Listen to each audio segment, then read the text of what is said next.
Two of the most watched recovery channels in America once ran in the same orbit, same audience, same passion, same world. And for a while, the connection between Liddell and Matt's off-road recovery felt like something built to last. Casey was part of the extended MORR universe, showing up in the same spaces, at the same events, building something alongside one of YouTube's fastest-growing channels. But then, quietly, without any big announcement or dramatic post, things shifted. By 2024, Casey wasn't competing at Matt's flagship event. Names that had been part of that world for years were stepping back, and Casey was one of them. No blow-up, no call-out, just distance. And when you look at where both of these creators started, and where they ended up, the reason why becomes a lot clearer than most people realize. Before the YouTube channel, before the recovery trucks, before hundreds of millions of views, Liddell was behind the wheel of a monster truck. He drove competitively, piloting rigs called Hot Stuff and Sudden Impact on the circuit. It wasn't a hobby, it was a career. And anyone familiar with those trucks knows the risks that came with them. Hot Stuff in particular had a body-mounted cage with dangerously thin tubing, the kind of setup that made serious accidents not just possible, but likely. Casey lived that reality firsthand. Eventually, he stepped away from the monster truck world and redirected everything he had into something more grounded, but no less intense. He settled in Bend, Oregon, and built Cascade Heavy Rescue from the ground up. The business specializes in heavy-duty recovery. We're talking semis, big rigs, heavy equipment, vehicles buried in Pacific Northwest snow and mud that nobody else wants to touch. It's not glamorous work. It's cold, it's dangerous, and it requires a level of skill most people don't fully appreciate until they watch it up close. That's exactly what Casey started filming. His YouTube channel launched in 2012, with consistent uploads beginning in 2016. His very first video, hauling heavy equipment through the California redwoods. That set the tone immediately: raw, real, no filter, no flashy production, no hype, just a guy doing a difficult job and letting the camera roll. By 2023, he had crossed 200,000 subscribers. By 2025, that number had blown past 400,000, and the channel was still climbing. The audience found him because he never pretended to be anything other than exactly what he was. Matt's off-road recovery didn't become one of YouTube's biggest automotive channels by accident. Matt Wetzel built something genuinely magnetic. A tight-knit crew, incredible scenery in Hurricane, Utah, and recovery content that felt like must-watch television. But behind that growth was a wider network of creators who shared the same lane, channels that covered similar ground, spoke to the same audience, and occasionally crossed over into each other's worlds. Liddell was one of them. The connection made complete sense on paper. Both channels were built around recovery. Both attracted viewers who lived and breathed trucks, off-road terrain, and the kind of problem-solving that only happens when something heavy is stuck somewhere it shouldn't be. Casey's audience and Matt's audience overlapped significantly. These were the same people hitting subscribe on both channels on the same afternoon. That kind of shared viewership naturally pulls creators together, and for a while it did exactly that. Casey used more kinetic ropes in his own recoveries and gave them direct screen time. Matt's official Facebook page tagged Liddell by name, thanking him alongside TomTom for helping out on a recovery job. These weren't random interactions. They were the kind of public acknowledgments that signal a genuine working relationship, not just a casual follow on social media. Casey was listed among MORR's extended network of associated channels, sitting alongside names like Fabrats, Heavy D Sparks, and Trailmater. For viewers watching both channels during those early years, the connection felt natural. Two serious operators, different states, different terrain, but clearly cut from the same cloth. What nobody was watching closely enough to notice was how quietly that was beginning to change. In March of 2023, Matt's off-road recovery pulled off something that felt genuinely special. The first ever MORR Wrecker Games at Sand Hollow State Park in Utah brought together some of the biggest names in recovery YouTube under one roof, or rather, under one stretch of open desert. It was competitive, it was loud, and for the fans who had been following these channels for years, it felt like a celebration of everything that made this corner of YouTube worth watching. Liddell was part of that lineup. He made the trip, he showed up, and he was exactly where you'd expect him to be, surrounded by the same community of operators and creators that had built this world alongside Matt. Names like Robbie Layton, Rudy Wetzel, Bleepin' Jeep, Yankum Ropes, all there. The event captured something real about where MORR stood at that moment. Still connected to its roots, still operating like a community rather than a corporation. The people in that lineup weren't hired talent.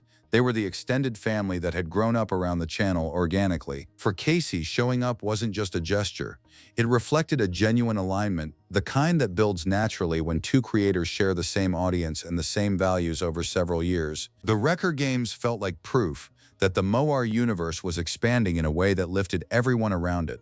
What nobody in that crowd fully understood yet was that 2023 would mark the high point of that unity. Because behind the scenes, the direction Matt was taking his channel was about to change in ways that not everyone around him was ready to follow. Something shifted at Matt's off-road recovery, and it didn't happen overnight. The channel that started as a guy in Hurricane, Utah pulling stuck Jeeps out of the desert had grown into something far bigger than anyone, including Matt, probably anticipated. Millions of subscribers, a recognizable brand, a loyal audience that showed up for every upload without fail. And with that kind of scale comes a decision every successful creator eventually faces. Do you stay grassroots, or do you grow into something bigger?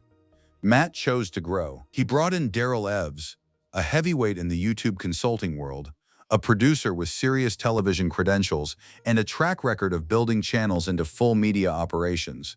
The message was clear. MORR wasn't just a recovery channel anymore. It was becoming a brand, a business, and an entertainment property with ambitions that went well beyond weekly uploads. The 2024 off-road games made that transformation impossible to ignore. Ticket prices hit $125 per person. The format was overhauled. YouTubers from completely outside the off-road and recovery space were brought in to compete. The intimate, community-driven energy that had defined the original Wrecker Games was replaced with something that felt much closer to a produced live event. For casual fans, it looked like an exciting upgrade. For the original community that had built those early years alongside Matt, it felt like something else entirely. The money involved wasn't small. An event at that ticket price, drawing those crowd numbers, generates millions of dollars in revenue. And when that kind of money enters the picture, priorities shift.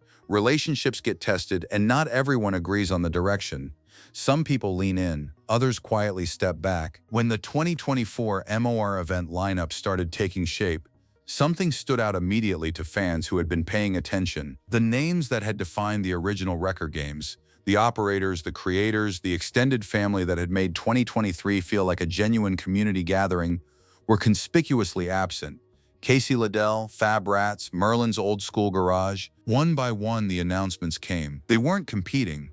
Casey handled it the way he handles most things, directly and without drama.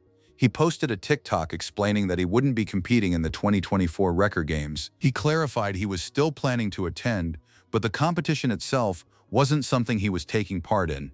No lengthy explanation, no pointed comments, no shots fired in anyone's direction, just a quiet, matter-of-fact statement that drew an immediate reaction from fans who immediately started reading between the lines. And they weren't wrong to, because when you stack up the names of everyone who stepped back from that event simultaneously, a pattern emerges that's hard to ignore. These weren't random creators with no connection to MORR.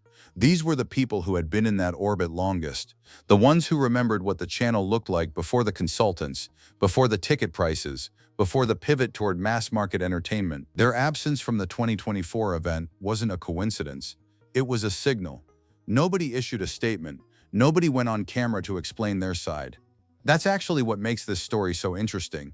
The drift between Casey Liddell and MORR didn't announce itself. It revealed itself slowly, through the spaces where familiar faces used to be. To understand why Casey Liddell and Matt's off-road recovery drifted apart, you have to look past the events and the timelines and get to something more fundamental, the way each of them thinks about what they're actually building. Casey's approach has never been complicated. He runs a real business, doing real recoveries, in genuinely brutal conditions. The YouTube channel exists as an extension of that, a window into a working life, not a carefully engineered content strategy. Even his Patreon reflects that mindset. He admitted publicly that he was initially skeptical of the platform, reluctant to ask his audience for money. When he finally launched one, he structured it around raising funds for people in need, rather than unlocking exclusive content for paying subscribers. $1 a month. The goal wasn't to monetize his fan base, it was to use his fan base to help strangers. That's not a business decision, that's a value system.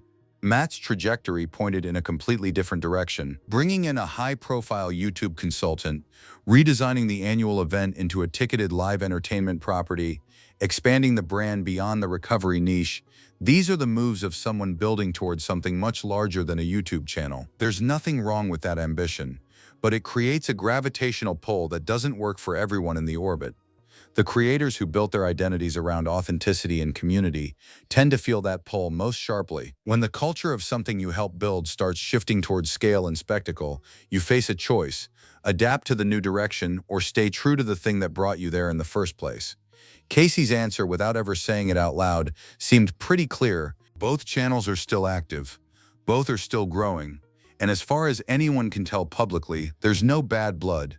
No deleted comments, no subtweets, no drama thread that blew up and got screenshotted. Casey Liddell is out in Central Oregon doing what he's always done, pulling semis out of snowbanks, filming it on his phone, and letting the work speak for itself. Matt's off-road recovery is bigger than ever, continuing to expand into territory that looks less like a YouTube channel and more like a media company with every passing month. But the people who watched both of these creators from the beginning know something changed. The shared orbit that made 2023 feel like a peak moment quietly dissolved. No explosion, no announcement, just two creators who once moved in the same direction, finding themselves on very different roads.